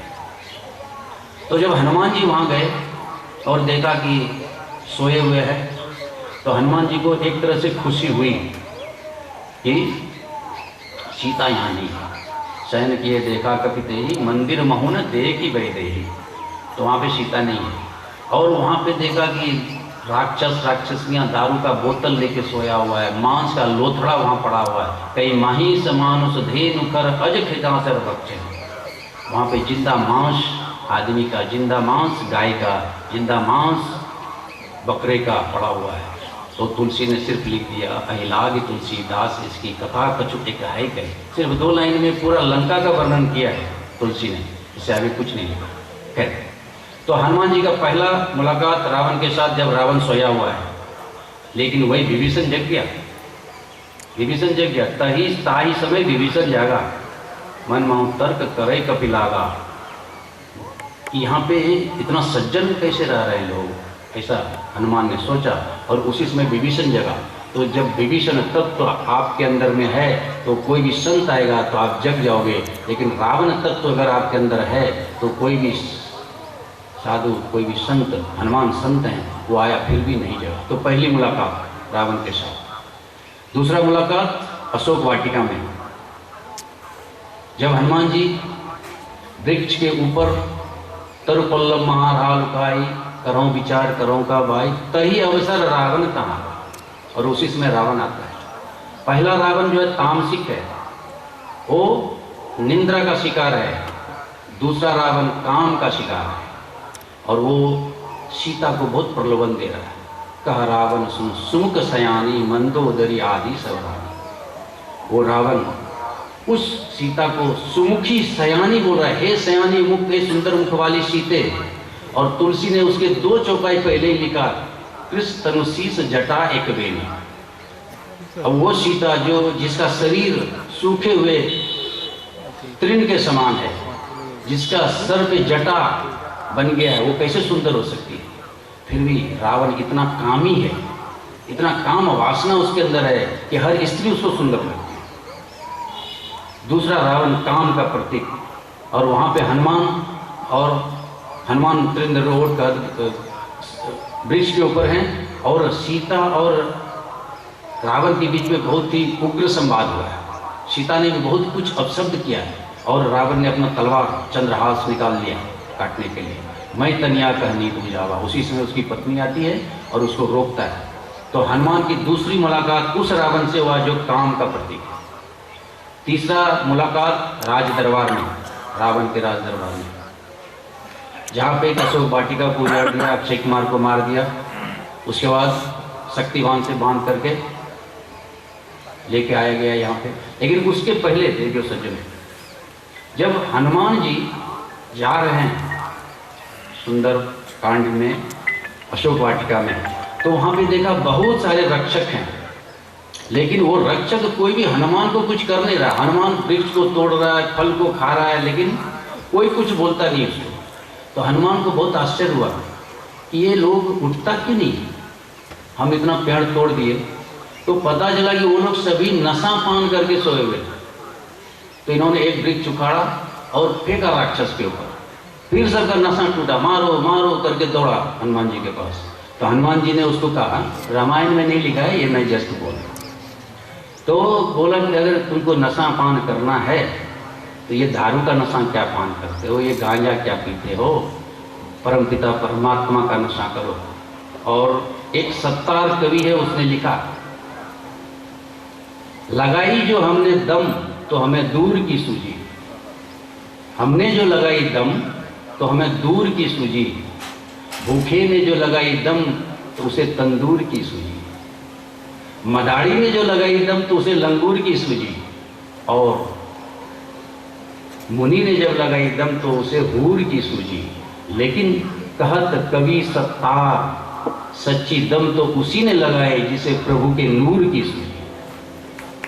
तो असल दम अगर लगाना है तो प्रभु के नूर का लगाओ, और जब वो दम लगा लोगे तो ये काम क्रोध लोभ मोह रूपी दम का जरूरत नहीं पड़ेगा। तो ये तीसरा मुलाकात रावण का हनुमान के साथ उसके दरबार में, और दरबार में जब हनुमान ने देखा कि कर जोरे सुर दिशप विनीता, इतना पराक्रमी रावण जिसके डर से देवता भी हाथ जोड़ के खड़े हैं, लेकिन वहाँ पे हनुमान जी ऐसे बैठे जैसे जी अहिगन माँ गरुड़ असंका, जैसे कि हजारों सांप के बीच में गरुड़ बैठा। और जब रावण और हनुमान का संवाद है उसको आप देखेंगे तो 20वां चौपाई, 20वां दोहा के बाद 21वां दोहा, 22वां दोहा, 23वां दोहा, और फाइनल बोलते हैं मोह मूल बहुसूल पर त्यागों तब अभिमान। तो रावण बोलता है कि बोला बिहसी महा अभिमानी, हमें मिला कपि गुरु बड़ ज्ञानी। तो रावण अगर डरता था तो सिर्फ और सिर्फ हनुमान से, और व्यंग में ही सही, लेकिन उन्होंने गुरु बोला। और छोटी मुलाकात रावण का हनुमान के साथ युद्ध भूमि में, और दोनों आमने सामने। तो हनुमान जी ने मजाक में बोला, रावण एक काम करो, तुम मुझे एक मुक्का मारो और फिर बाद में मैं तुमको एक मुक्का मारूंगा। तो रावण था अभिमानी, यहाँ पे रावण अभिमान का प्रतीक है। देखो, पहला जो है तम का प्रतीक है, दूसरा काम का प्रतीक है, तीसरा अहंकार का प्रतीक है, ऐश्वर्य का प्रतीक है, और चौथा अभिमान का प्रतीक है। वो बोलता है मैं जगत विजेता रावण, और तुम मुझे बोलते हो कि पहले मैं मुक्का मारूं, तुम मुझे मुक्का मारो। तो हनुमान ने क्या कहा, बोला सुनो, अगर मैं तुमको मुक्का मार दिया तो फिर तुम मुझको मुक्का मारने के लिए जीवित नहीं बचो, इसलिए पहले तुम मुझे मुक्का मारो। ये चारों क्षेत्र में अगर आप रावण और हनुमान का संवाद देखेंगे तो हर क्षेत्र में रावण की पराजय हुई है हनुमान के साथ। तो उसी हनुमत तत्व को अगर आप रावण तत्व के ऊपर में रख देते हैं तो रावण तत्व आपका पराजित होगा और हनुमत तत्व विजित होगा, विजय होगा, और इस तरह से आप काम क्रोध लोभ मोह का दमन कर सकेंगे। ये रावण तत्व जो हमारे शरीर के सबसे निचले हिस्से में मूलाधार शक्ति चक्र में है, वहाँ पे रावण तत्व है, निगेटिविटी भरा हुआ है। अभी उसके ऊपर 10 मिनट बचा है। अभी उसके ऊपर विभीषण तत्व है, उसके ऊपर में सुग्रीव तत्व है, उसके ऊपर में लक्ष्मण तत्व है, उसके ऊपर में भरत तत्व है, उसके ऊपर में सीता तत्व है, और फिर अंत में राम तत्व है। ये सातों शक्ति चक्र हमने कल बात की थी। तो हनुमान का सातों के साथ संवाद हुआ, ये भी हमने कल बात की थी। तो अभी चूंकि सिर्फ कल का समय बचा हुआ है और अभी 10 मिनट में कुछ होगा नहीं ज़्यादा, तो हम सिर्फ विभीषण तत्व का बात करेंगे और कल फिर सीता और राम तत्व का बात करेंगे। बीच में भरत और लक्ष्मण और सुग्रीव को हम सारांश में बता दें, और फिर कल ज्ञान योग का थोड़ा सा बात करेंगे, श्रीमद् भगवद गीता अध्याय 4 ज्ञान योग। और फिर अगले साल जब हम लोग मिलेंगे तो ज्ञान योग को 5 दिन का चर्चा में लेंगे, और उस ज्ञान योग की बात कल हम करेंगे। चूँकि आज समय नहीं है इसलिए हम बात नहीं कर सकते। तो विभीषण तत्व जो है वो रावण तत्व से ऊपर है। विभीषण रजोगुनी है, रावण तमोगुनी है। तो जब अब तमोगुण से रजोगुण में आ गए, हम सभी जीव रजोगुनी हैं, यहाँ पे जितने भी बैठे हैं सब रजोगुनी हैं। तो विभीषण क्या है कि लंका निश्चर निकट निवासा, यहाँ कहाँ सज्जन कर वासा, मन महु तर्क करे कपिलागा, ताही समय विभीषण जागा। तो जब संत आपके जीवन में आ जाए और आप जगते हो तो आप विभीषण तत्व में आ गए। रावण तत्व को आपने पछाड़ दिया। यानी कि काम क्रोध लोभ मोह आपका जिंदगी से धीरे धीरे खत्म हो रहा है, लेकिन वो सात्विक नहीं हुआ है, अभी वो रजोगुण में है, रजोगुण में है। तो उस रजोगुण के को खत्म करने के लिए भी विभीषण तत्व को समझना पड़ेगा, और विभीषण और हनुमान के संवाद को समझना पड़ेगा। तुमरो मंत्र विभीषण माना, लंकेश्वर भय सब जग जाना। तो विभीषण को क्या किया? विभीषण को राम से मिलाया। अगर कोई जीव आकर के हमको ब्रह्म से मिलाए तो उससे बड़ा और कौन परोपकारी। इसलिए सुंदरकांड में 3 जो दोहे हैं, इसको थोड़ा ध्यान से अगर आपने पढ़ा होगा तो पता हो, नहीं तो मैं बताऊं कि पहला दोहा है शांतम शाश्वतम अप्रमेय मनगम। जो चारों लाइन उसको पढ़ोगे तो सबसे रघुवरम, रघुवीर मतलब रघुवीर ब्रह्म को आगे रखा है पहला चौपाई में। और दूसरा दोहा जो है नान्यास प्रिया रघुपते हृदय अस्मदीय, वो जीव है। जीव बोल रहा है कि मैंने कुछ नहीं किया, मैं तो सिर्फ आपकी भक्ति मांग रहा हूँ, जिससे मेरे अंदर काम आदि दोष रहितम कुरु मानसच, मेरे मन को काम दोष से मुक्त करो।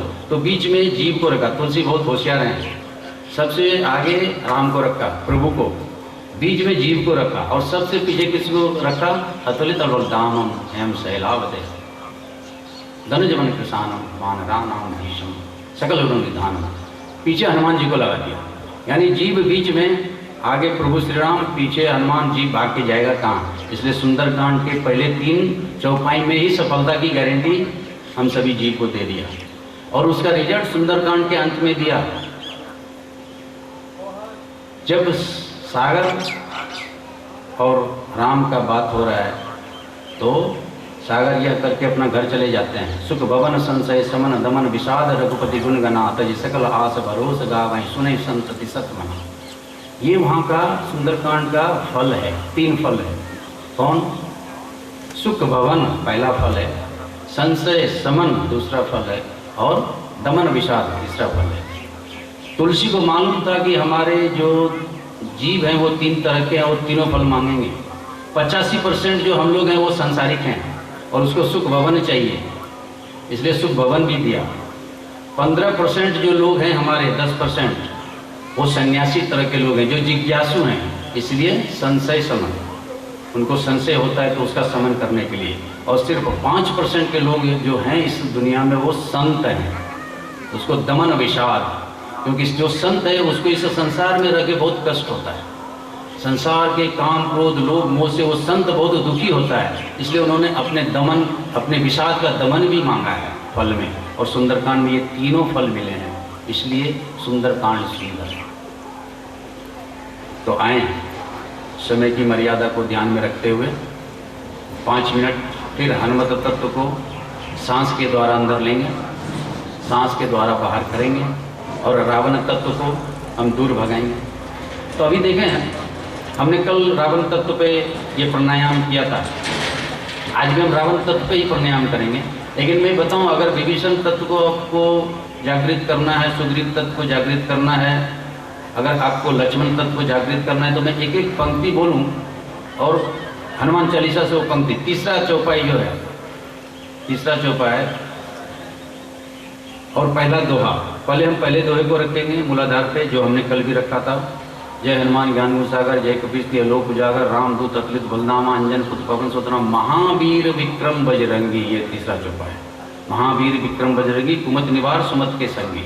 अगर इसको आप अपने नाभि पे रख लेते हैं तो आपका जितना भी कार्य है वो सब सुमति में बदल जाएगा। 7वां चौपाई को आप रखते हैं, 21वां चौपाई को रखते हैं, 25वां चौपाई को रखते हैं, 26वां चौपाई को रखते हैं, 37वां चौपाई को रखते हैं, 39वां चौपाई को रखते हैं। ये सब चौपाई जो है ये हनुमत तत्व का मंत्र है, हनुमान मंत्र है। जो यह पढ़े हनुमान चालीसा हो ये सिद्ध साकी गौरीसा, 39वां मंत्र। जय जय जय हनुमान गोसाई, कृपा करो गुरुदेव की नहीं, 37वां। तो ऐसे मंत्र हैं जो कि हम हो सकता है तो कल बात करेंगे, लेकिन जब विषय वस्तु में जाते हैं तो फिर ये सब बात करने का समय नहीं मिलता है। तो आए अब आप लोग सब सीधा हो जाएं और कल वाली प्रक्रिया को हम फिर से दोहराएंगे।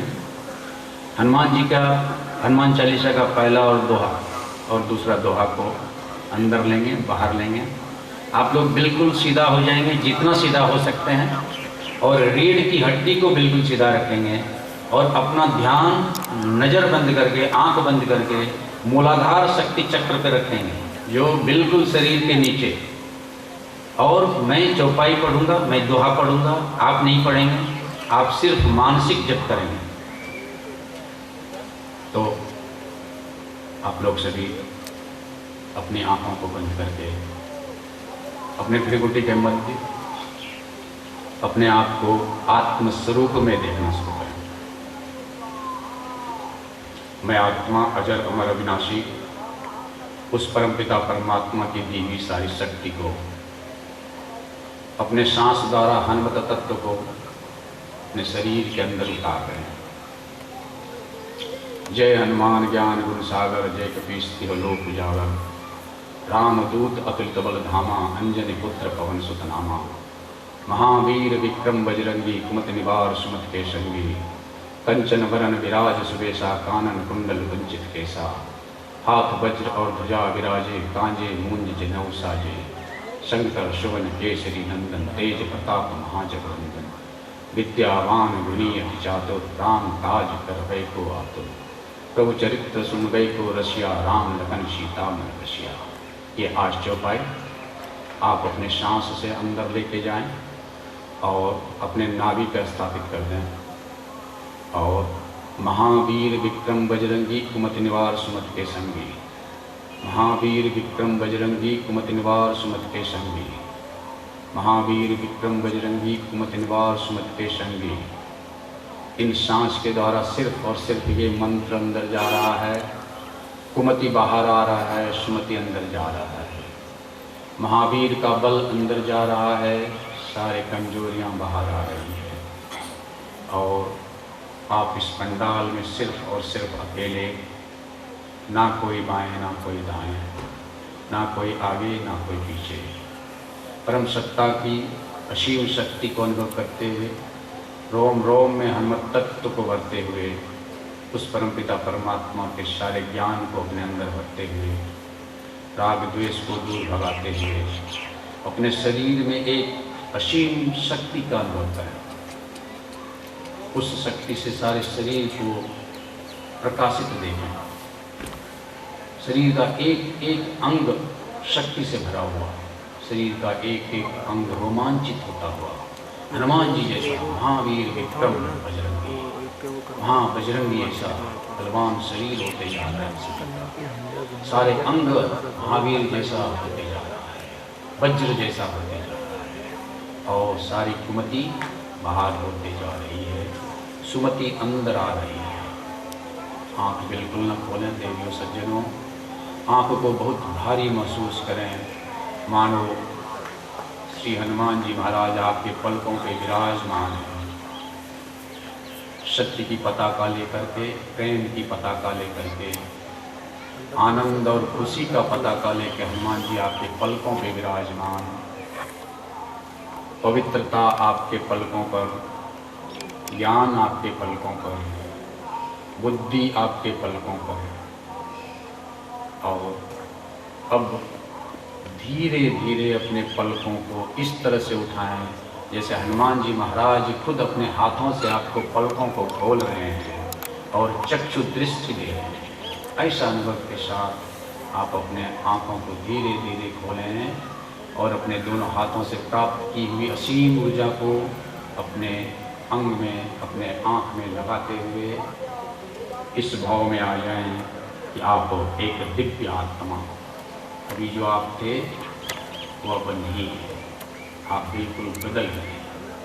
और इसी बात के साथ मैं अपने वक्तव्य को विराम देता हूँ और आप लोग आने वाले कार्यक्रमों का आनंद लें और मेरे साथ इस मंत्र का उच्चारण। ओम पूर्णमद पूर्णमिदं पूर्णात् पूर्णमुदच्यते पूर्णस्य पूर्णमेवान् पूर्णमेवाय विशिष्यते। ओम शांति, ओम शांति, ओम शांति। धन्यवाद।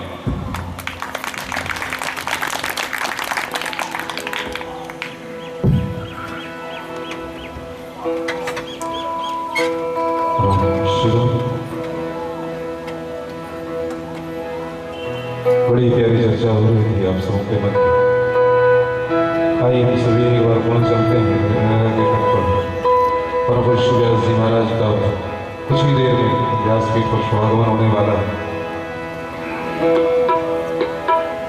फिर उनके पावनों का अरविंद से हम सभी भगवान की रसमयी कथा का श्रवण लाभ प्राप्त करेंगे।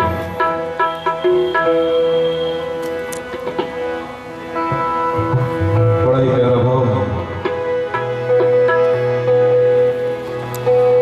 माया नाच नचाए रे, इससे कौन बचाए रे। माया नाच नचाए रे, इससे कौन बचाए। माया नाच नचाए रे, इससे कौन बचाए रे। हरा नाम पे दुख आए कभी नहीं घबराना, दुख में ही सुख ढूंढ निकालो, हंस के गले